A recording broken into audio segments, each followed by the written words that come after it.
Welcome to Grant's Rock Warehouse, and tonight I want to welcome Michael Ladano to the show. We are going to take a look at the 90s supergroup Neurotic Outsiders. This band contained John Taylor from Duran Duran, Duff McKagan and Matt Sorum from Guns N' Roses, and Steve Jones from the Sex Pistols. They put out one record, that was it. This is part of a new series called One and Done. So we're going to be looking at more of these artists that put out one record and then totally disappear. So let's get ready. Michael's here. We're going to get this one going.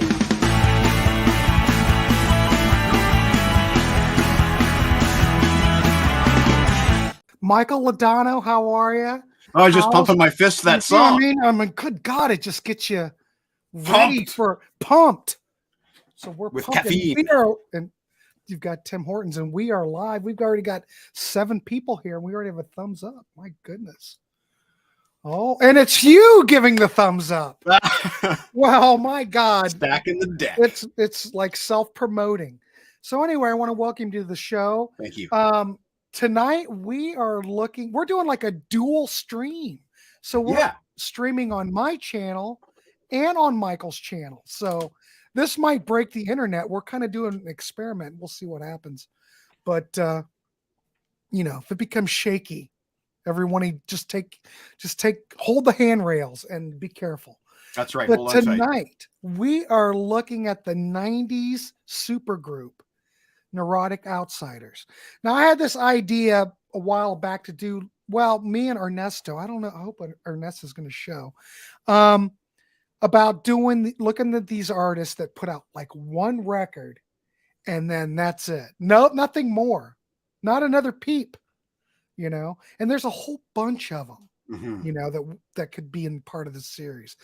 But Michael had the idea to do the Neurotic Outsiders, so that's what we're going to hit. So like I said in the opening, this consisted of Steve Jones from the Sex Pistols, Matt Sorum and Duff McKagan from Guns N' Roses, and John Taylor of Duran Duran. That's right. The original lineup also included Billy Idol and Steve Stevens. That would have been different. And that would have been with McKagan and Sorum, but I'm not sure the whole story. But I'm sure Michael may know the whole story. We'll hit that. But it's just funny that John Taylor of Duran would be in this. You wouldn't think of that, but no, it works. But it turns out that Neurotic Outsiders, this album that we are talking about tonight, came out in 1996. But in 1995, John Taylor released a solo album called Feelings Are Good and Other Lies, which featured 2 songs on this, including Feelings Are Good. And also had Steve Jones playing some guitar in that. So that sort of led into this. On the other side of the pond in Hollywood, we had Duff and Matt jamming at the Viper Room with various people, and Stevie Jones was hanging out, and it all kind of coalesced together into this band, and they started getting offers for a record deal. Look at that parental advisory right there in the corner. You can't. I know. Well, if anybody's heard this record, you will understand what that means, because the opening track is a bit questionable. And no wonder it got that sticker on the front. Holy crap. And it goes from there, because the opening track is a song called Nasty Ho. And then we have Jerk, which actually is lyrically even worse. And there's quite a few tracks. Union is interesting lyrically. There's a real, actually, I kind of like some of the lyrics on this album, as bad as some of them. Well, when I listened to it, I was kind of first of all, when I do something like this, I really pay attention to the music. The lyrics are something that are secondary. Okay. Sure. But today I thought, when I listen to it, I'm really going to pay attention to the lyrics. And by doing that, I was like, well, my goodness gracious, because I could see where they would give that parental advisory. Well, this opening track that we're talking about is essentially about Steve Jones having a romantic interlude with a woman, and then finding out afterwards that he was expected to be paying for this romantic interlude, and he doesn't have any. He's short on cash. He doesn't have any pocket change, any petty cash. That's a polite way of putting it. Right. But there was one thing I want to mention that on this record, since it is a super group, you might as well call it that. Everybody takes a turn singing it, other than Matt. But Duff, Steve, and John Taylor all take lead vocals. And when you're talking Nasty Ho, I know Steve Jones put out a couple of solo records like in the late 80s. Yeah. I didn't really pay attention to those. I'd like a copy of Fire and Gasoline if anybody out there can hook me up. There you go. Oh, there's Ernesto.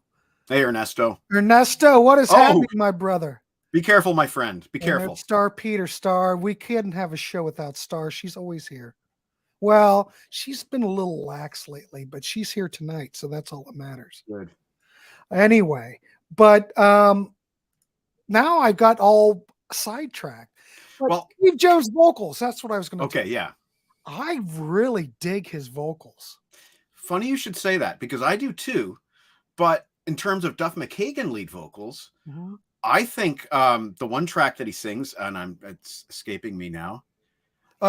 Good News. Good News. I think Revolution. He sings those two.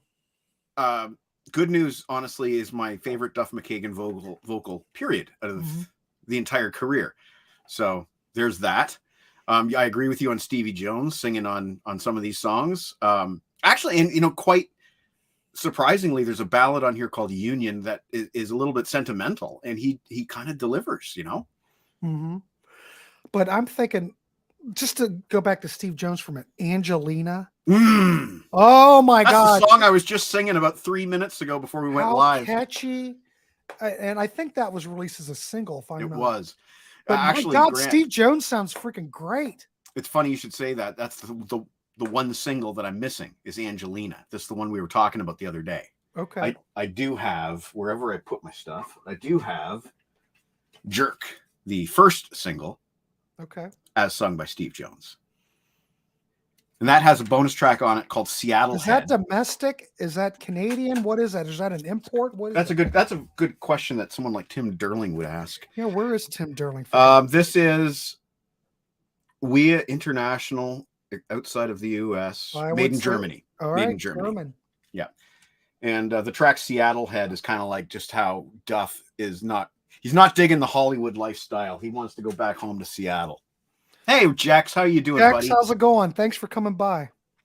Ernesto is appreciative that we wish him safe travels. Well, I want to tell Ernesto a story, and sorry, Grant, if I'm derailing your train here. I like to tell anecdotes, and my discovery of Neurotic Outsiders is 110% due to my cohort and partner in crime back in my record store days, a guy by the name of Trevor Girdot. And he was a huge Guns N' Roses fan, and he was also a drummer, big Matt Sorum fan. And he's like, Mike, you got to hear this band, Neurotic Outsiders. It's Matt and Duff, and it's Steve Jones, and it's John Taylor. You got to hear it.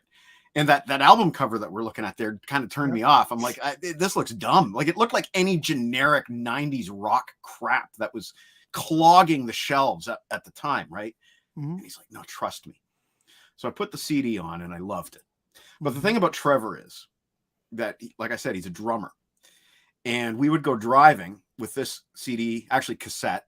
I recorded it to cassette for the car. Of course. We'd go driving with this thing in, constantly jammed in that tape deck, whether it was his car or my car. But when I was driving, him being the drummer, he would start playing drums in the passenger side. And Matt Sorum's style, and he throws it on a lot on this album that, that you could be mine, the drum part, he uses that all the time, and I love it. That's like his stamp. So Trevor would be in my passenger side doing the hitting every drum beat, just his thighs would be red because that would be his snare drums. His thighs would be red after we arrived at our destination. But we had so many good road trips to this album with him playing drums on his thighs and using my floorboards as his bass pedal. I remember he used to say my car had good bass. And by that, he meant the floorboards hitting the bass. So that got me passionate about this band. It's all about your own personal experience with music. It always is.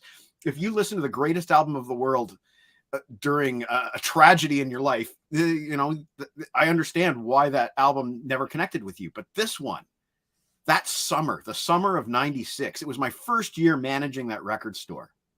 Me and Trevor were just cruising all the time with this thing in the deck, and that sticks with you. That was a lot of years ago. almost 30. Well, but it doesn't seem that long ago. No, it certainly doesn't. It's hard to believe. But you know, we thought we were the youngest, coolest guys in the world rocking this music. You were then. I guess so. We knew about this band that not too many people were aware of. Mm-hmm. Well, I'll be honest, before you mentioned it, I had never heard of them before. This totally went by, you know, and I'm a music nut. I freaking love Duran Duran, love the Sex Pistols. I don't care for Guns N' Roses. We already know that from the Contrarians. But it totally slipped by me. And I'm just wondering if maybe if you look at the album cover, you mentioned the album cover is a bit questionable. Yeah, it's really sucky. Like, I mean, who is this? Is this, you know, the new album by Smash Mouth or something like that? Like, it's generic crap. Right. I think that might have had a lot to do with it. But you were in the record store. Let me ask you this. Was there any promotion that you was there any promotion back in the day from Maverick about this record? Do you remember any push or anything? Because, of course, you know, backing from the record company has a lot to do with the success of a record. Especially for a rock band in the 90s. Yeah, I don't remember anything. I'm trying to think, and I cannot remember seeing like any flyers. We would get flyers and stuff like that. I don't remember seeing any promos, posters, freebies, nothing. No, I don't remember. Well, we're talking 96. They're probably still, Maverick's still probably pumping Alanis Morissette probably still. Oh, yeah. She was on my top 5 all the time, every week, you know. Neurotic. You know, it just occurred to me what that cover refers to now. I just got it now. Because I was telling you earlier, their original name was Neurotic Boy Outsiders. So if you look at the cover, Neurotic, there's the boy, there's the Outsiders. I just got that. And Steve Jones didn't like the title, so they shortened it to Neurotic Outsiders. Yeah, it's better. Neurotic Outsiders. It's way better. It's better than Neurotic. Nah, it's no, I can't. Like, it doesn't come out of the. You trip over it when you try to say it. D would say 0 promo. I'd agree with D. Yeah, I don't remember anything. No. And I never even heard it. It just went by. In fact, now something like this in the 90s, you would think these would show up in cutout bins because they pressed them. No one bought it. And I don't even remember seeing any cutouts of these back in the 90s at all. No, me neither. I don't think they must not have printed very many. Right. Relatively. I did have a thought. Oh, I know what it was. At this time, Guns N' Roses were basically on ice. I know that they were quote unquote rehearsing and, you know, demoing and stuff like that, but you know, nothing got done. Duff was on his way out and Matt was on his way out. We were hungry for anything Guns N' Roses related, meaning myself and my friends. And even so, I was not interested in this until Trevor basically said, damn it, just listen to it. Because of the cover. It was uninteresting to me. And unlike yourself, I was not a Sex Pistols fan, but this is the album that got me to buy Nevermind the Bollocks. I was like, maybe I like the Sex Pistols. Well, so you bought it, and what was your thoughts? I'm now a Sex Pistols fan. I mean, well, you know what, on this record, we got one album basically, right? So, well, yeah, you know what I mean. You know what I mean. Yeah, you know, but I do like them. I mean, I listened actually in preparation for today. I listened to a lot of different side projects related to Neurotic Outsiders, and one of the albums I played today was the Sex Pistols' Filthy Lucre Live from 96, which coincides with this. That was one of the reasons these guys couldn't do much in terms of touring, because the Pistols were active.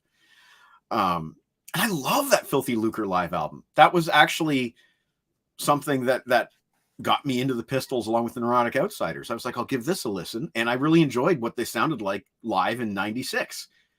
John Lydon was singing with sort of that ridiculous vibrato in his voice, but he was kind of funny and charming on stage in a certain way. He's like, I remember on one song on Did You Know Wrong, he says, we're fat, 40 and back.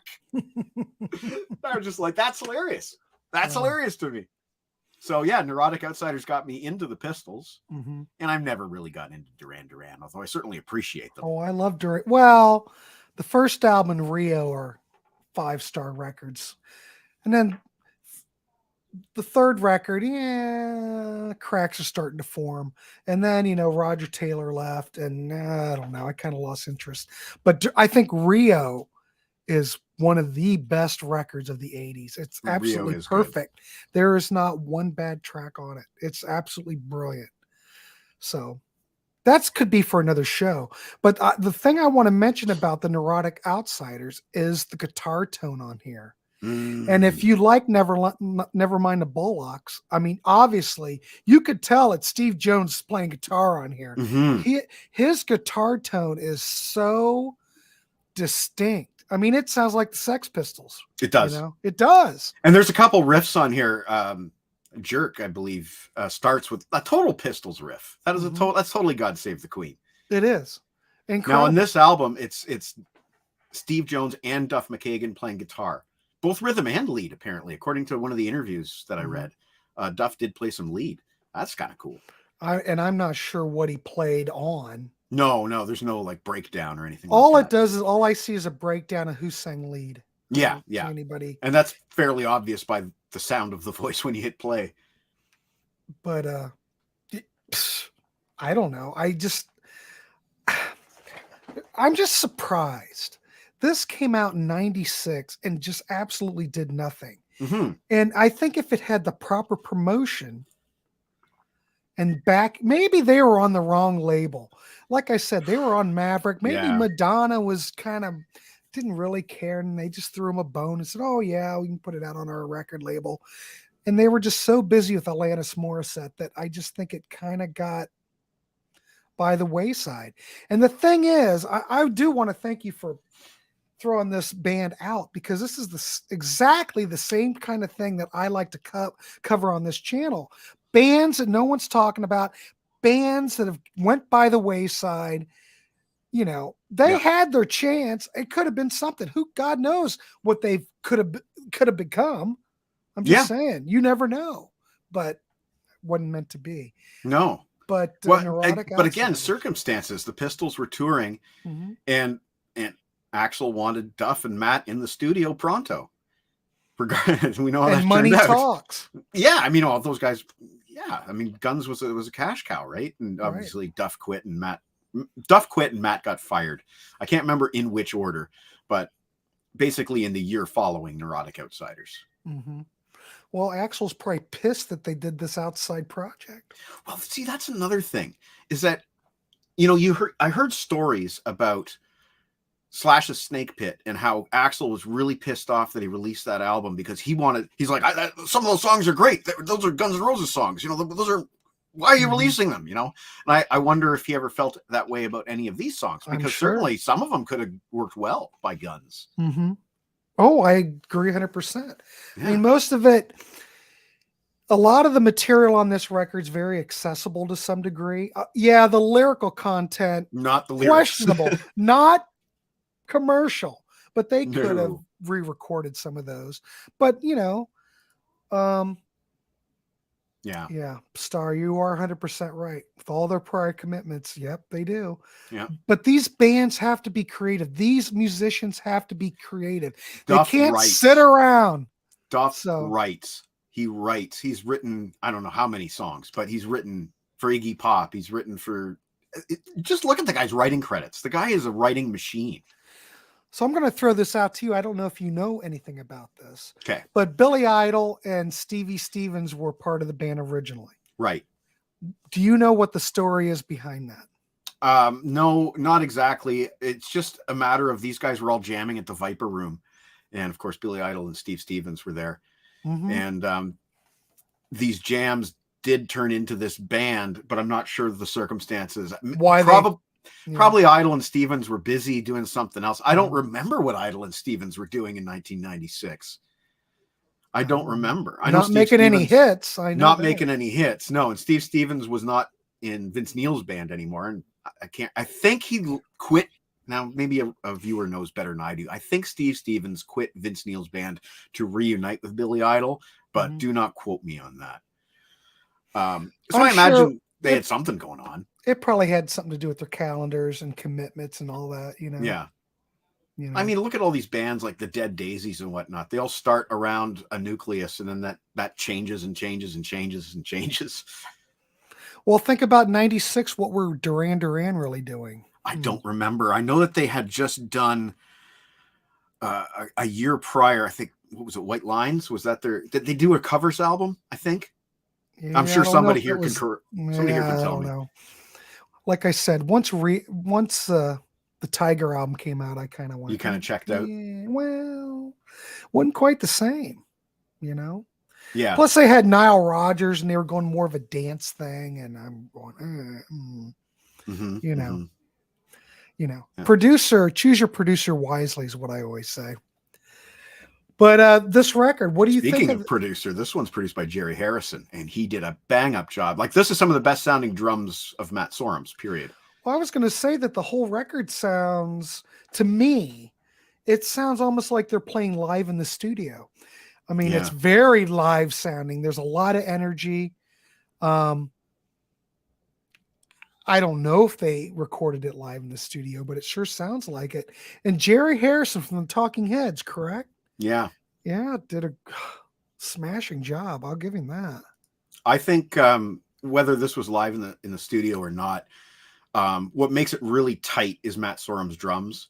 And again, I'm a Matt Sorum fan. Some people are Steven Adler fans, but my style is more the Matt Sorum. And former Tori Amos drummer Matt Sorum. Former Cult and Tori Amos drummer, Matt Sorum. And I also loved him. He did a jazz track on Burning for Buddy, the album that Neil Peart put together for Buddy Rich. So, I love that style of drums. I think he kept it tight. And it's obviously much tighter than a Sex Pistols album, which is one thing that I had to adjust to when I jumped onto the Pistols. It's like, I hear the same punk energy, but man, this Pistols stuff is ragged. Whereas this isn't. This is very tight. Even vocally, it's very tight. They harmonize a bit.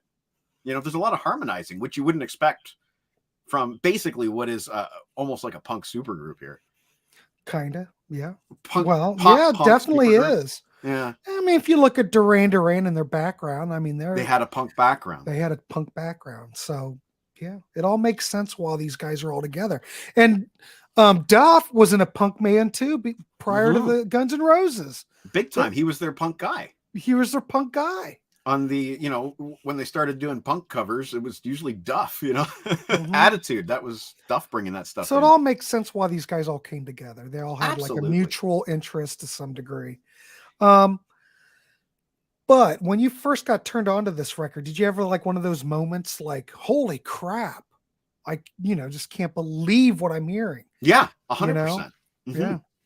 And I think Angelina, the track that you mentioned, was the track where that happened, because it's phenomenal. The hooks, the riff, the vocals, it's phenomenal. No, and lyrically, it's actually one of the better tracks. It's not vulgar, but it does have that edge. It's about an aging beauty queen who's there's a line there. How many times must you go under the knife? Your face is like plaster. That Corvette won't go faster. There's a Hollywood billboard. That's your life. So, it's obviously about a very specific type of woman and not in a complimentary way. So there's that edge, but it's not vulgar like the other tracks. Yeah. I thought that maybe Angelina was released as a single, but I only see that. Well, I only see that they released a 5-song EP of it. Okay, then that's the one I'm thinking of. That's Japanese the one that I'm missing. Only, but that's the one I'm missing. Okay. It has 2 bonus tracks on it that I do not have. But it's an obvious single. And I think if it had the proper promotion, it would have done something. But you're right. It's a better song to release as a single than Jerk. But on the other hand, this one's called Jerk. And wow, that's a good way to get people's attention in 1996. Why not? Sure. I mean, are there any tracks like non-LP tracks on that? Yeah. Are there? Okay. One called Seattle Head. That's the one. The one that I was talking about, Duff being homesick for Seattle, because that's where he's from. Mm-hmm. Oh, cool. I think I read once that Duff was one of the last people to speak to Kurt Cobain alive. I may be wrong on that, but I don't know. There's some interview I know out on YouTube where he's talking about it. Really, eh? Yeah. I mean, Duff was just one of those guys that he loves music. He loves heavy, aggressive music too. Mm-hmm. And it would just make sense that he would have no beef with Kurt Cobain, you know? Well, I can't, he seemed like every interview I've seen with the guy, he always seems very pleasant. Yes. Willing to talk, very, He's intelligent. The guy's got like a master's degree in accounting or something, you know? Intelligent, but then is a drug addict. I don't know. Well, it just doesn't make sense. Well, it's one of those things where the guy sometime in the 90s, his pancreas was about to shut down and he completely changed his life. And sometimes that's what it takes. You're facing death. Well, if you listen to anything with Nikki Sixx, holy crap, the dude is very bright. Well spoken. Yeah. But man, did you ever read that? I know we're going on a tangent, but we always do on this channel. Yeah. Did you ever read Heroin Diaries? Did you read that book? I did. It only took a day to read it. There's not much text in it. I know, but holy mackerel. He spent half of that book hiding in his closet. With a shotgun. Mm-hmm. And then he would need to come down. So he'd have to call some dealer to give him something to come down. And then, damn, I got to get myself back up because I got to write some lyrics for Girls, Girls, Girls album. I'd highly recommend the Heroin Diaries to anybody who's interested in anything like that, or anything where there's a book from a drug addict, because the lifestyle, it's completely alien. He lives in like this gigantic house, and he was basically living in the closet. He was barricading himself. It's just crazy. I lost my train of thought. I know. We're just talking about stuff. Duff and his wife have a show on Sirius. He plays a lot of different types of music. Star, what does he usually play? Does he play like punk and new wave stuff? I'm just curious. I have Sirius, but I've never heard the show. No, neither have I. No, I don't know. I have a lot of respect for him today. I didn't when he was killing himself, but everybody's got to have a hobby. Your hobbies change throughout life. It's true. Killing yourself though isn't really a long-term hobby. It's kind of short-term. Yes, it's like a one and done, like this album. Very focused. Yeah. I think he's actually a decent bass player, and I think he's a great songwriter. And like I said, some of his vocals on this album are damn fine. Fine. I think the vocals on the whole thing are great. Yeah, actually, I don't know if John Taylor has he ever sung outside of his solo stuff? I don't know. I've never heard any solo stuff. I know when he was in Power Station, I don't think he sang. That was all, Robert Palmer. Yeah. And I don't think Andy Taylor ever sang. Well, you kind of let Robert Palmer doing the singing, I think. Well, if you got Robert Palmer, you let him sing. Get out of his way. But I think, here we go. D says it's a decent record. I understand no promo for these guys. They were still vital. See, that's the thing. Steve was hip again with the Pistols. I discovered the Pistols that year because they were reunited. He's right. He's 100% right. And, nostalgia, we're talking 96. Wasn't that long ago that Duran Duran was, hip and all that. I swear to God, they had a hit in 95. 3 Chords and the Truth. Okay. Yeah, 95 was like that one record. I think it was that Duran Duran, Ordinary World or something, maybe. I think that was earlier. I think that's more 93. Oh, well, shit. You know what? I'm going to quickly do a Wikipedia. If we only had a way to look stuff up, Michael. If we only had a way to look stuff up. I know that I'm remembering a Duran Duran hit. Now, where's the Wikipedia? You Google Duran Duran, then you got to find the Wikipedia. I know that they had a hit when I was working at the record store during that first year. And that album must have been Thank You, which was their covers of White Lines. There it is, White Lines. And John Taylor did play on this album. They were down to a 4-piece at this point with Warren Cucurullo. Mm-hmm. Famous. Missing Persons, Frank Zappa. Yes. And also famous flat earther, Warren Cucurullo. And wasn't he a porn star to some degree? I heard something about that. I don't think he was a porn star, but I think he did like artful art. I don't know. It was questionable. I'm gonna just give assure it the viewers that I have not researched that. I have not, but I was aware from somewhere.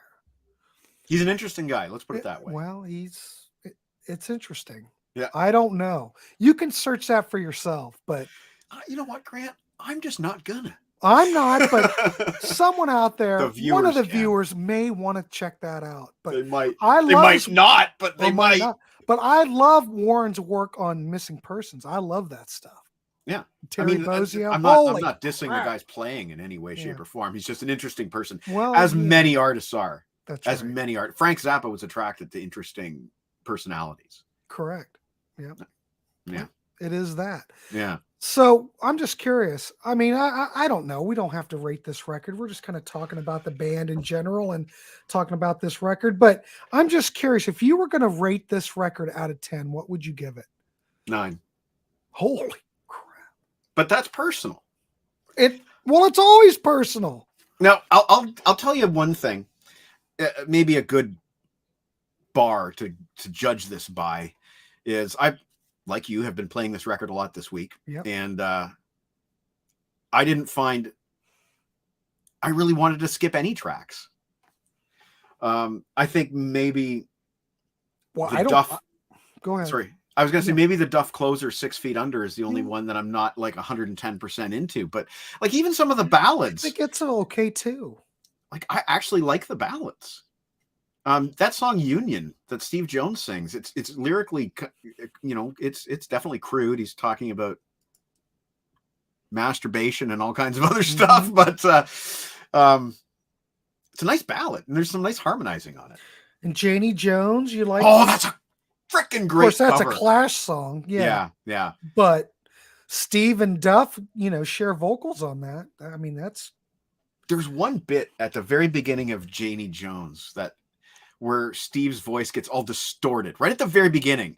She's in love with the rock and roll world, and then it sounds so freaking great. I love it, and I just have to wonder if that's something that was an accident in the studio, and they said, "No, leave it because it's punk rock to leave it in." I don't know what the story is, but I love that.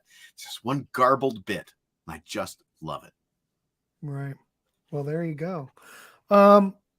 Me personally, I think the sequencing on this record. I mean, I did a show on sequencing. I'm always looking for sequencing. Okay. And Angelina comes it's kind of weird. This is a CD. This never came out on vinyl. But Nasty Ho, I'll give it to you.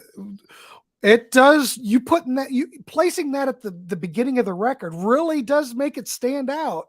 I will give it that. The only bad thing you can say about it is the lyrics. Yeah. But, Angelina's like the third track in. Oh, Always Wrong with John Taylor's great. Love that song. Good News with Duff. I love it how they've got all the vocals are all spread out through the record. Yeah. It's like a Kiss album. You get a Paul, a Gene, a Peter, an Ace, a Paul. It's true, though. Yeah. It's just a shame that this never really took off. Wait a minute. What? Rolls off the lips as a porn star. D gives it a solid 7.5. A person can't like this record. It's fun. It is fun. And you know what I think? If you really listen to it, it's like they're just doing what they want to do. Oh, clearly. They don't have an agenda.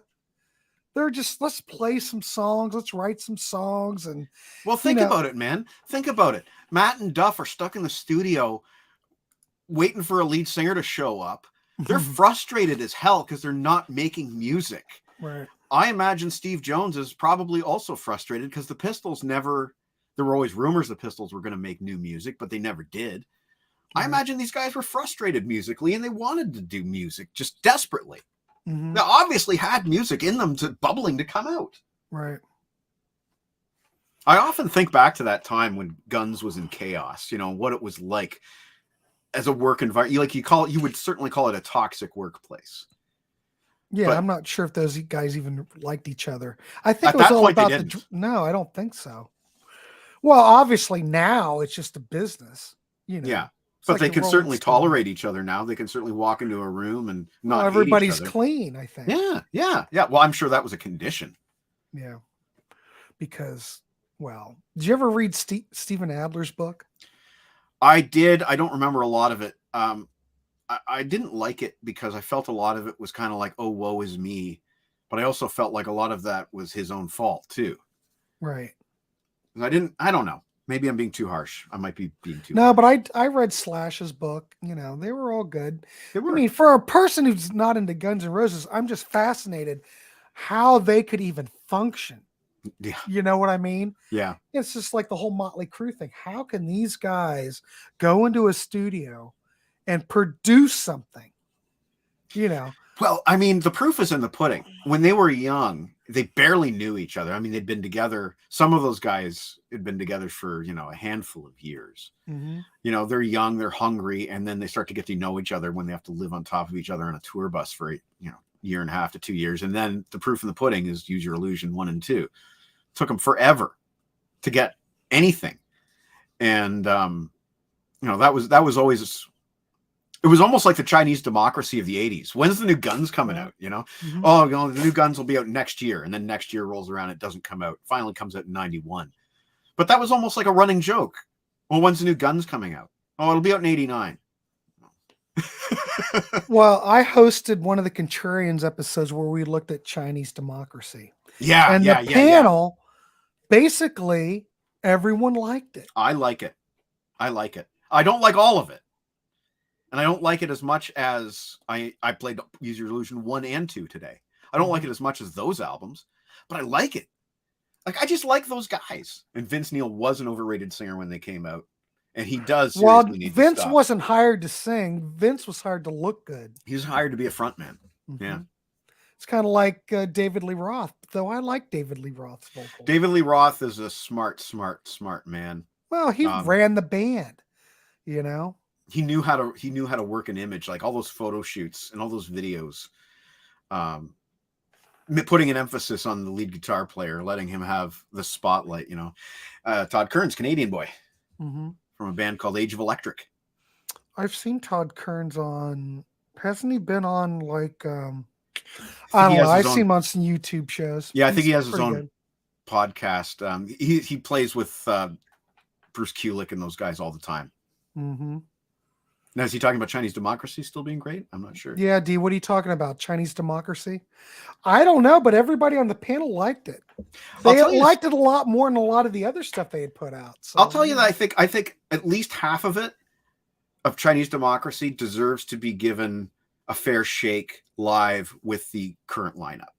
Mm-hmm. I don't know if that much has been played live with the current lineup, because I know they sprinkle certain songs in. Yeah, Todd Kerns, damn it. Although he spells it with 2 M's. Damn it, with 2 M's. That's okay. Yeah. We know exactly what you're talking about. Yeah. But I don't know.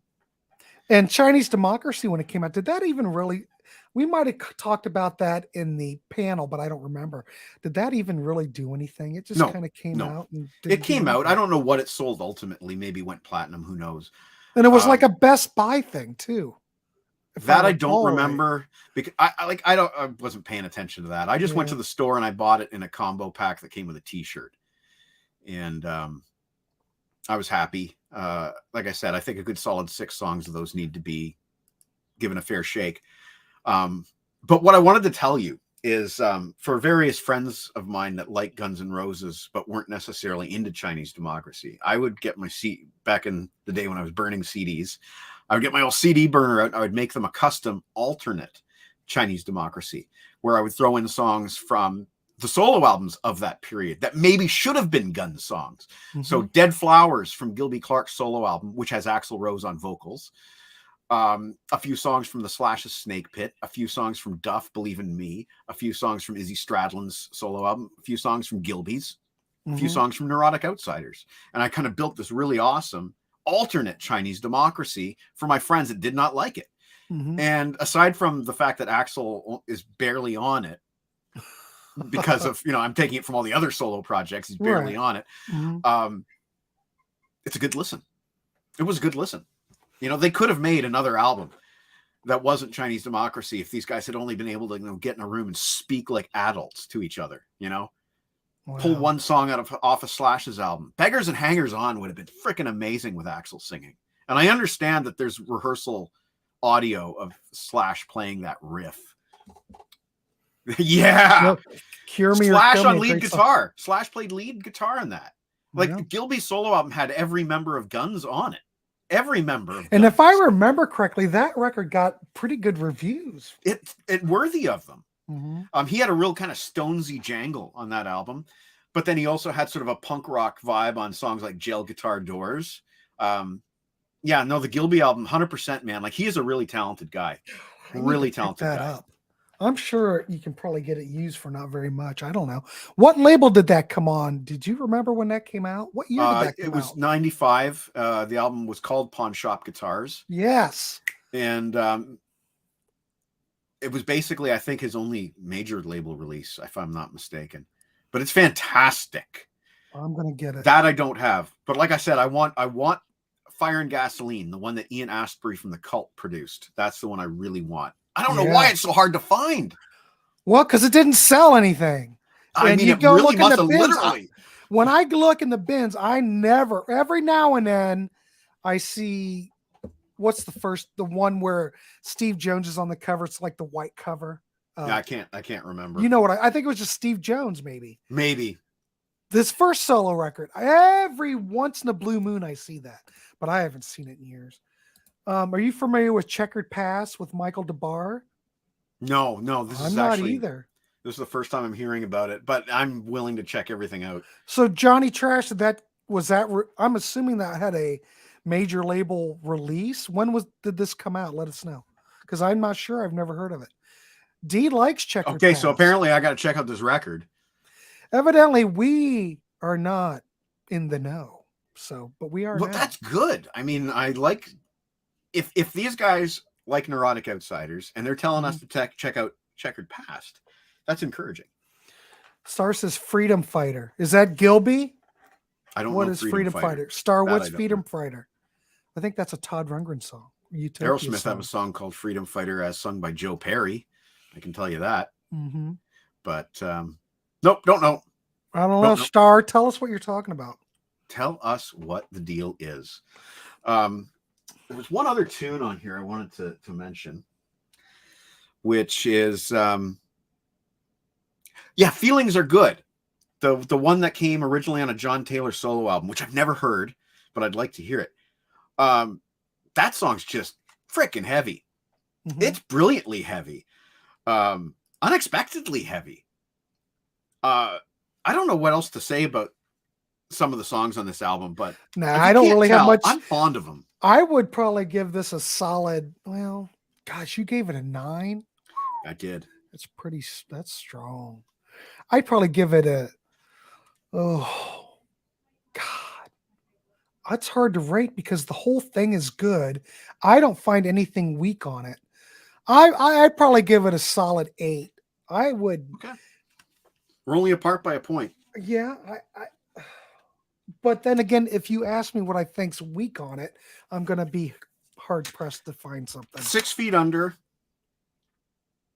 Maybe the weakest.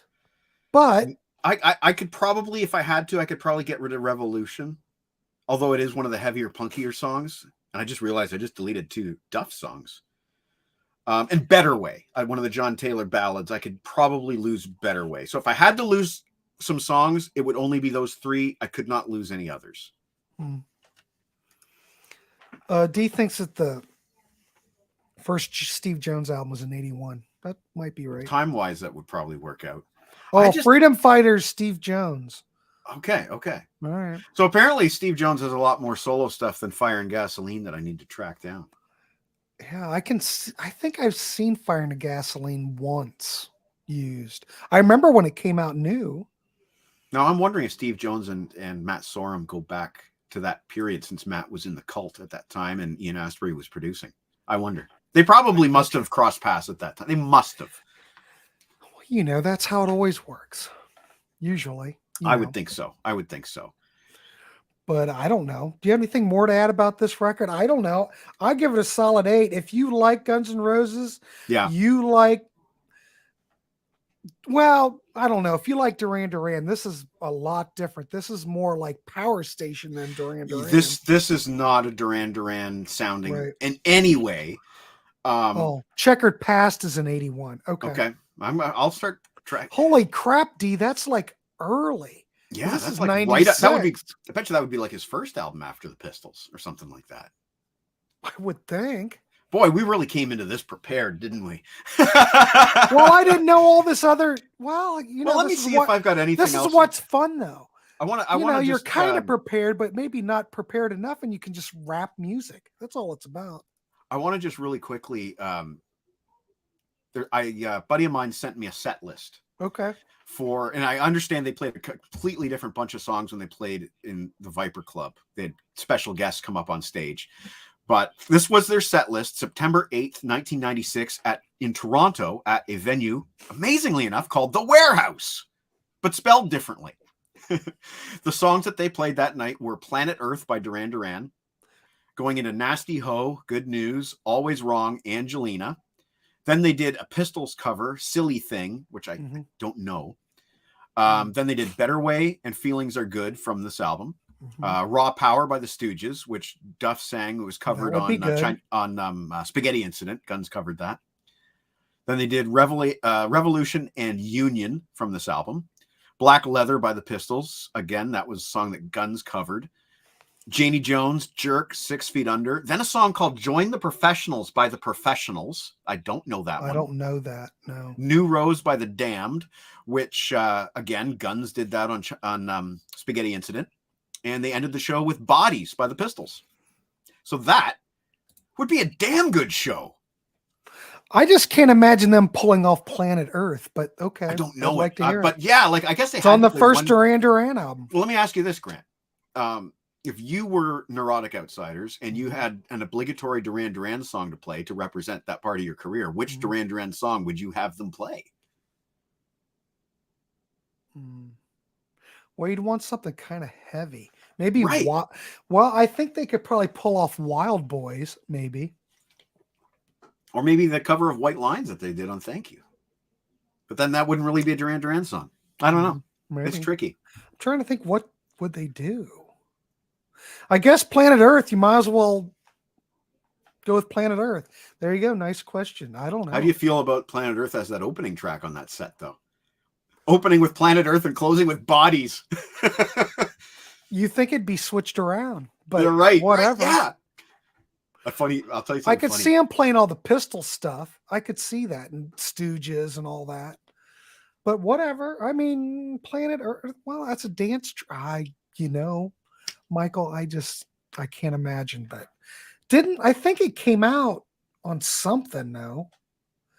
There's a non-B-side. January 97, Planet Earth. Okay. 3 minutes. It's John Taylor and Steve Jones singing it. It's on the Angelina. Okay, so that's what I need to track down. Holy crap, I got to hear that. You know what?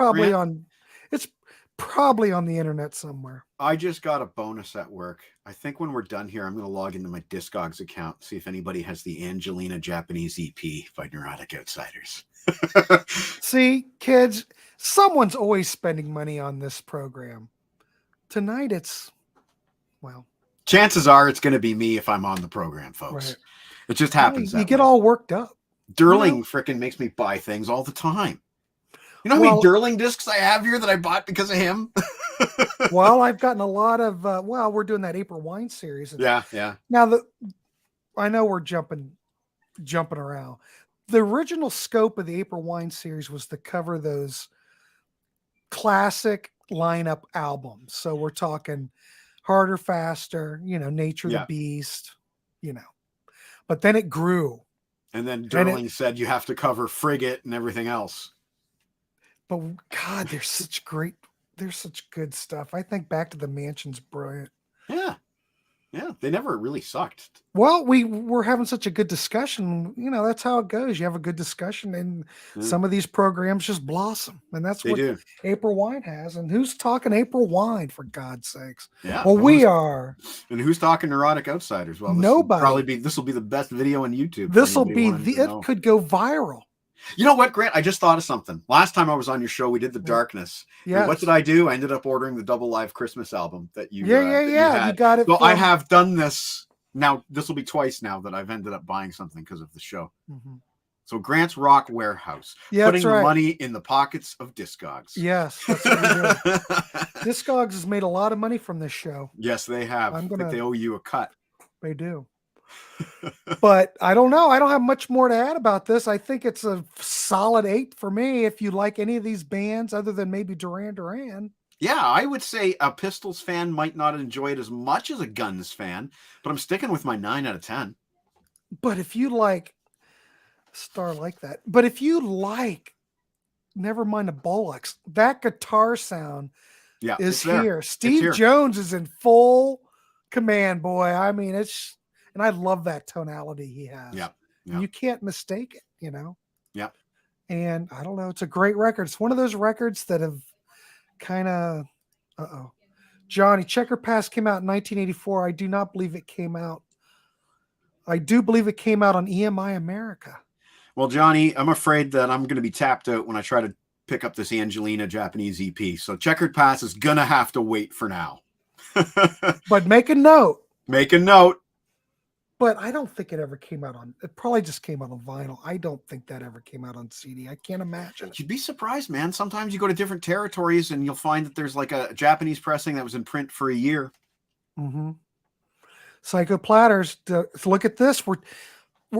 Michael, we're changing people's lives tonight. That's fantastic. I sincerely hope that you'd like this album as much as me. Because for me, this is one of those defining albums. Like if I think back to the year 1996, this album was instrumental. Right. Now, it was a shitty time for music, pardon my French, because a lot of the bands that I liked were extinct or on tiny labels putting out crappy sounding records. So I had to go a little bit outside of the box to access music that I liked. And, Neurotic Outsiders are not a classic hard rock band like my core loves. So I had to go a little bit on the punky side, and I'm glad that I did because that was the gateway. Oh, Psycho did have Checker Pass for $1. Well, if you think about it, who bought that? Nobody bought that. It ended up in the dollar bins. I'd have to look at the cover. Maybe I've seen it before. In a dollar bin. Yeah. Yeah. D Super Show, have it on vinyl. Thanks. Everybody's got it. They've got it. Okay, so I'm the one who's missing out here. So D, did it ever come out on CD? I'm just curious. Either way, though, I got to do the Neurotic Outsiders Angelina EP first and foremost because I need all the songs. I want to hear those other tracks that I haven't heard yet. I do now. I'm all excited. Yeah. Oh, yes. Yeah. Remember 25-cent bins? My God, no such thing anymore. No. Well, we've talked about this before that, all the dollar bin stuff now. Well, no, there's still Andy Williams is still in the dollar bin. You're right. But, you used to find Journey, you'd find Helix. Oh, yeah. I did that show where I pulled out all these metal albums I bought for 50 cents a piece. They were all mint. I bought like this many of them. And I shared on Rachel's Ghost one day, and people are going, "What? That's a $50 album now." I said, "Well, it used to be a 50-cent record."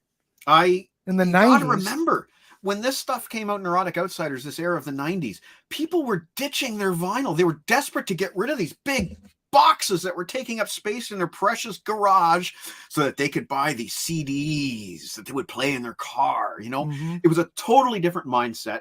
Vinyl was not considered valueless, but a lot of vinyl was considered valueless. And it was a completely different time. I was getting, rare rainbow things that weren't in print on CD. I was getting rare rainbow for like $5, and it's like, now I have this rainbow album that I can't find on CD. Great. Fantastic. But it was, people were ditching that stuff because, CDs, you got to have CDs. Well, that's still cool. Like CDs. Okay, so the Professionals, that's the band that was on that set list. First solo record in 87. Steve Jones and Paul Cook formed the Professionals after the Pistols broke up. Thank you, Johnny. Put out a few releases. The first was in 81. Thanks, Johnny. Okay, cool. All right, cool. Yeah, certainly. Coolest dollar bin find last year.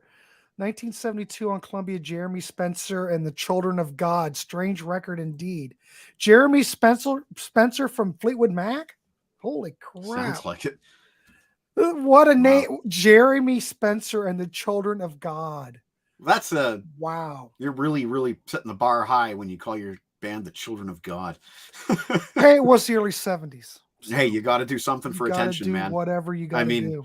Whether you write a song called Jerk and put it out as a single, or you call yourselves the Children of God, you got to do something. Well, I think we can wrap this up. Definitely. Michael Ladano, I hope our discussion has turned some people on to the Neurotic Outsiders. Hell, it's maybe turned a lot of people on to just Steve Jones in general. I think we've done a service. There we go. Yeah. Okay. Thank you, Rodrigo. There you go. I will. Thank you. Anybody who loves Neurotic Outsiders, check the professionals. Thank you. Cool. That was around the time Steve. Okay. Wow. Joan Jett. So I didn't even know that. I'm not really a big Joan Jett fan. You guys are opening far too many doors for me tonight. You realize that I only make so much money. But thank you. Children of God was a cult Jeremy went to. That's probably true. Ernesto. I noticed Ernesto's got lots of 8-track tapes. I have a feeling that he is friends with Tim Derling. Oh, they have a long history. Okay. Ernesto is like an encyclopedia of 8-track. You should see his collection. Okay. Tim Derling has also mentioned that he's got a larger collection. Yeah, but we're not measuring here. It's always been about measuring with these guys. I'm not measuring, but I'm quoting Steve. I'm quoting Tim. He says, "Oh, Ernesto's even got way more than I do." Steve Jones, underrated guitarist. He's great. Yeah. And they always said, that back in the Pistols days, oh, well, we can't play. Oh, bullshit. He can play. He could. Maybe not. Matlock could play. Obviously, Matlock could play. Paul Cook, not bad. Right. It was basically Sydney that couldn't play. Yeah. Well, he was great show. Have a great He was there for other reasons than his bass playing. Let's put it that way. Yeah. He was Johnny Lydon's buddy. Yeah. But he couldn't handle it. He was the wrong choice. And I never understood why Glenn Matlock left. Do you know? Did they force him out? I can't remember the deal, but it was basically, we don't like you anymore, as far as I recall. But he wrote a lot of the songs. I think he was the musician in the band. Right. I was going to say, I think he was kind of like the least punk rock of them all. Like he would be the one who's actually into learning about writing songs rather than going up there and the pictures I've seen, he looks more like a Beatle than a punk rocker. He's kind of like that John Paul Jones presence where he's just kind of hanging back, laying down the bass and not, getting ripped to shreds. He was kicked out. Yeah, so that sounds about right. And of course, Sid had a look and an image, and that took them places. Yeah. It helped. The look, that image, it helped. Yeah, it fit with John's. Mm-hmm. It did. They look great. Yeah. He looked great up there. Yeah. He was the Milli Vanilli of bass players, though. They didn't even plug him in most nights. No. He was a mess. Well, we did it. Michael Ladonna, we keep getting more. Malcolm McLaren. Oh. Yeah, okay. Well, there you go. Yeah. All right. So thank God that the viewers know more than we do. I mean, all we have to do is sit here and just read comments. Silly thing. That was the track that the Pistols cover that was in the Toronto set list. Mm-hmm. Yeah. Which, hey, the professionals. I didn't know about that. Now I'm learning. Sorry to keep dragging on. We're good. We were planning on doing 45 minutes. We did an hour. Wow, no, I was planning on an hour. We're good. Well, you told me 45. Yeah, told me 45. Well, I usually, you and I can just go through it and bang it out. Yeah. It depends upon who's on the show. Yeah. But we can go an hour. We're talking to our people. But I do, speaking of the people, I do want to thank everyone who chimed in tonight because you actually are the ones making the show and we're just here shooting the shit. But man, I love the comments. I want to appreciate every one of you for coming in and making a comment. And before you get out of here, make sure you put a like down. Yeah. So give it a like, give it a share. Give it a like, give it a share. That's what we like. But anyway, Michael Ladonna, God, this was a good show. Great discussion. Always is, Grant. Star says, it's Friday. Keep it going. Star, no offense. I got to go eat. It's 8 o'clock and I haven't had dinner yet, man. Or my friend.